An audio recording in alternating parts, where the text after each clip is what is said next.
This is Democracy Watch. Mark, I've gotten more comments from folks than I think in any story in recent memory about the fact that Elon Musk has now kind of seized power over the financial systems at the U.S. Treasury and what it could mean for our personal information and his ability to manipulate where our money goes moving forward. So first off, can you give a brief overview of what it actually means in terms of what Elon was able to gain access to? Yeah, so the truth is we don't know entirely, which in and of itself is a problem, right? Which is that you have a billionaire oligarch who seems to have grabbed some recent high school graduates and given them the keys to go in. I say this somewhat in jest, but it's actually quite serious. And from what we know is they have gained access to the complete payment system of the U.S. Treasury. So essentially, every time the U.S. Treasury sends out a check, whether it's to a Social Security recipient, a Medicare recipient, Medicaid, or for that matter, a defense contractor for a highly classified program, right? Every time the federal government sends out a check, it goes through this system.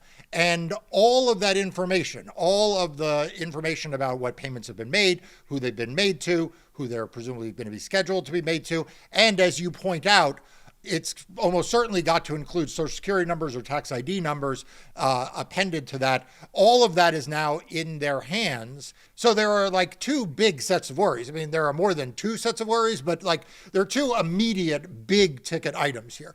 The first is what we've heard a lot about, which is are payments being turned off? In other words, is he deciding, or is this small cabal deciding, money will go to this person, but not that person, will go to this vendor, but not that vendor?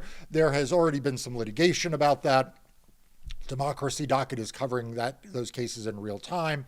But the other is what you point out, an increasing worry about what about the security of this information? Is it being put, for example, on private servers? Is it being maintained in a secure way? Because these databases are among the most securely accessed or securely kept information in the country. And so people are quite worried that, you have the ability to turn off payments, turn on payments, but also is their information going to be held secure? And the truth is, Brian, we don't know. And that in and of itself is a national scandal that should be on the front page of every legacy newspaper in the country.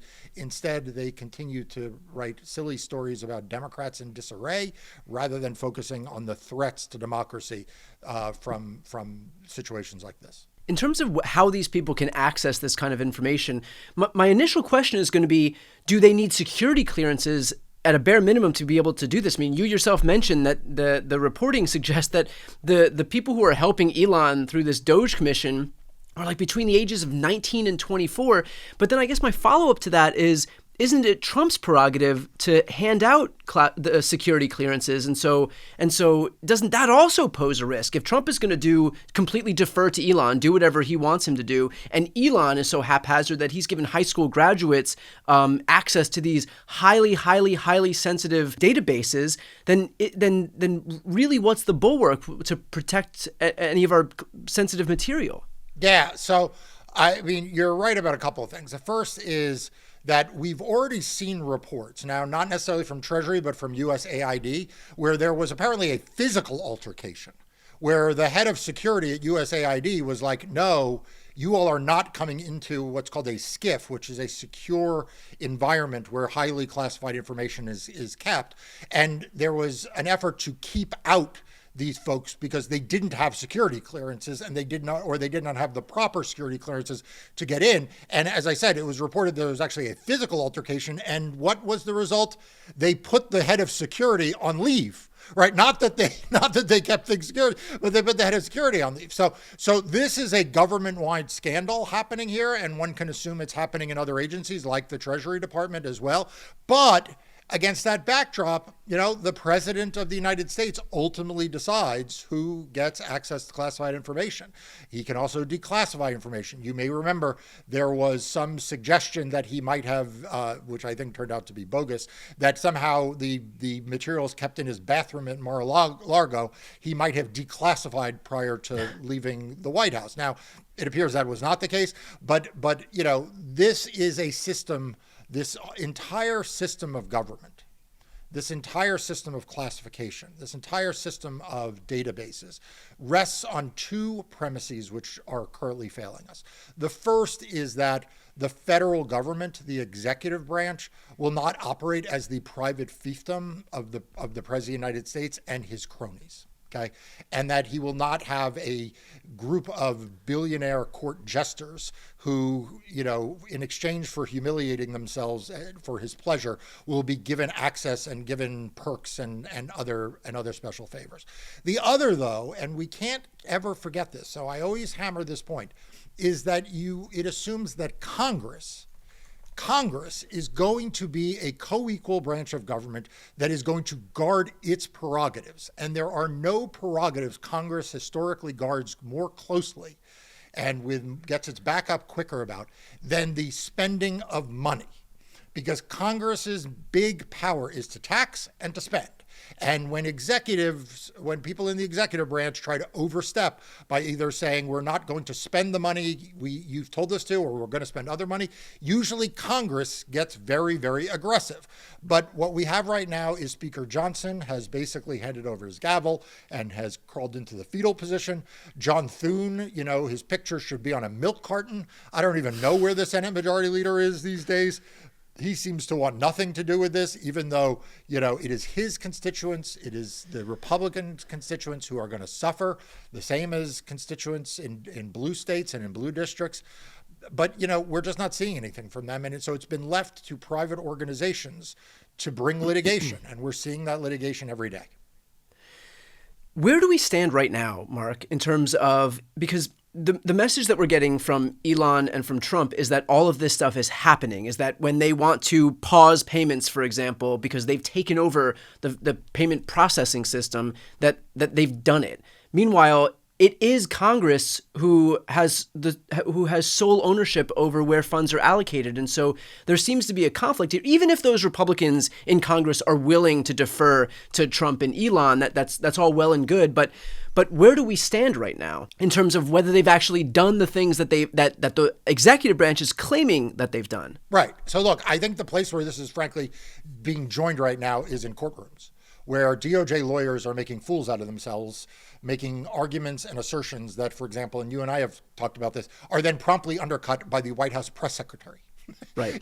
That they are saying things that are just not true, either because they don't know they're not true, or they think they're true, or what have you, or because the cases have been taken over by political operatives. But I think where this is ultimately going to be policed is in the courts. But in the meantime, Brian, I want to empathize with the people who are writing in, because, we've talked before about the weaponization of government. And usually what we're saying is, look, Kash Patel and Pam Bondi are going to come in and they will open political investigations of Donald Trump's enemies.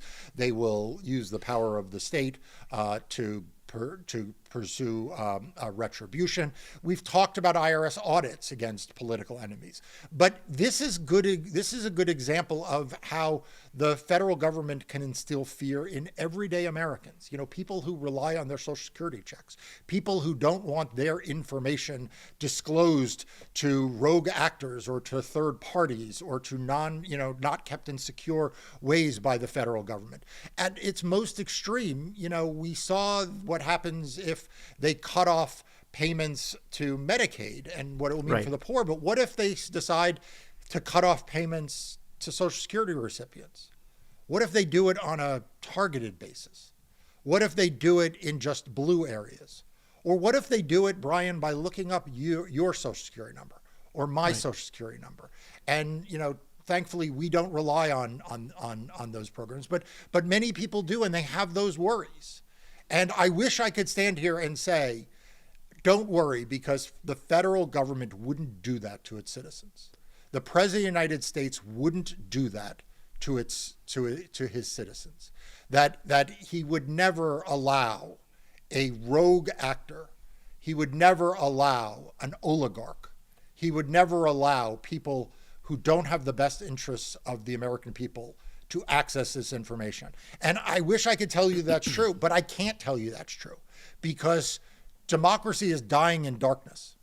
Democracy is dying in the darkness of these federal agencies that have been taken out over. Members of Congress, tried to gain access just earlier today to USAID, and they were blocked. What is it that whether it's Doge or Musk's people or Trump's people or whoever, what are they hiding? What are they hiding from members of Congress who should have oversight responsibility? To be clear, they were Democratic members of Congress who were blocked. Why is the head of security at an agency being blocked? Why are federal prosecutors being discharged? Why are FBI agents having to be asked to fill out questionnaires about whether they are loyal to the government or they are loyal to Donald Trump? This is all a very terrifying time. And all I can say is there are lawyers out there who are going to fight in court for you and hopefully win. And there are news outlets like the work you do, like the work that Democracy Docket does, to try to keep people apprised. But, now is a time for worry and for courage. Marc, we have these conversations, and I think they're especially important to give everybody watching a better understanding of what's going on. Ultimately, at the end of the day, as much as I would love for you to be able to have some type of tangible impact in a situation like this, it's really going to be left up to the folks who are in charge, whether it's Congress or in Senate. Even from the minority, those are really going to be the ultimate bulwarks against any of this. And so, what is your message to, or what would you recommend that our Democratic senators and Democratic lawmakers do in an instance like this, where we really do seem to be in the midst of some type of hostile government takeover by Trump and Elon Musk? Yeah, look, I think, Brian Schatz, senator from Hawaii, announced today he's putting a hold on all the nominees, either in the State Department or in USAID, as a result of what's going on there. You saw a number of members of the Senate and House, Democrats, publicly, like I said, try to get into that office today, including Congressman Raskin, who I know I've had on my podcast for Democracy Doc, and I know you've done a series with. Chris Van Hollen, a senator from Maryland, and Don Beyer, a congressman rather, from Virginia, and others. And I think you are starting to see more and more Democrats speak out against this. But we need to keep in mind that Democrats are in the minority. Democrats do not control the gavels in either the House or the Senate. And we cannot give Republicans the free pass. We cannot assume that Republicans don't have to act responsibly because they are beholden to Donald Trump. We cannot assume that they should be compromising the interests of their constituents because they want to bow down and show fealty to Trump. And we usually say that it is the job of the media, the so-called fourth estate. The legacy media claims a lot of constitutional prerogatives. They claim that they get to have sources that they don't have to reveal. They should have special access at protests and not get arrested. They should have, privileges in the White House to ask questions. And all of that is true. I'm not saying not, but they don't get those things to make money. They get those things to do the work of the American people. And right. Where are they right now?